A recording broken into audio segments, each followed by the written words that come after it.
Words. Joe. Bill. Eric. Good evening, everyone.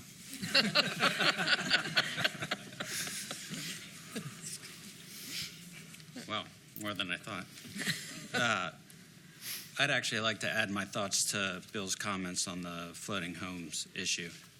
I think Joe's comment that floating homes would not be on the agenda created some space in the room, but I'm confident that the online audience has gone up.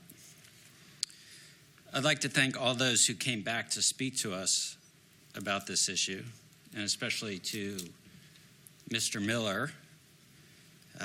And I know I speak for everyone that's here when I say I'm very sorry to have learned of his medical diagnosis. And now I'll also say what I think everyone who is here to talk to us about floating homes was thinking, but was too polite to say, and that is that our decision sucks for them. I'm the board member who said that it's our obligation to help mitigate losses, but I want to be clear as to what I meant by that. I meant that I think we have a moral obligation, not a legal obligation.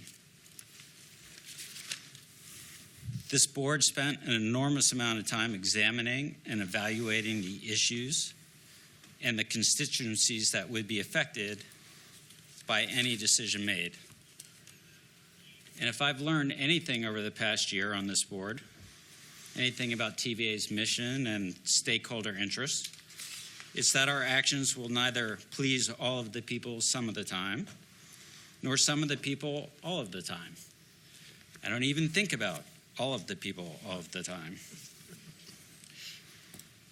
As a result of our evaluation, we extended the sunset period from 20 to 30 years. As I think everyone knows, this was not a unanimous decision.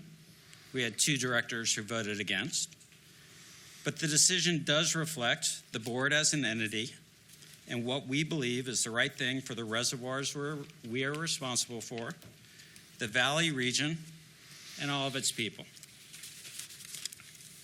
We voted, and now we're going to implement this policy. Failure to do so is kicking the proverbial can down the road. This board picked it up. Many floating homeowners sent emails or stood in front of us and asked why we don't just grandfather the existing floating homes and not allow new ones. The problem with that is that it has an inherent conflict. This is either a right for all or a right for none, but cannot be a right for some. So the sunset period isn't up for discussion, but if floating homeowners want to discuss fees, standards, and regulations, I encourage them to attend the meetings TVA is conducting to address these concerns. We can either work together and towards mitigation or in opposition. I think together is the best path forward, and I hope that's the path that everyone chooses. Thank you. Does anybody else have anything to add?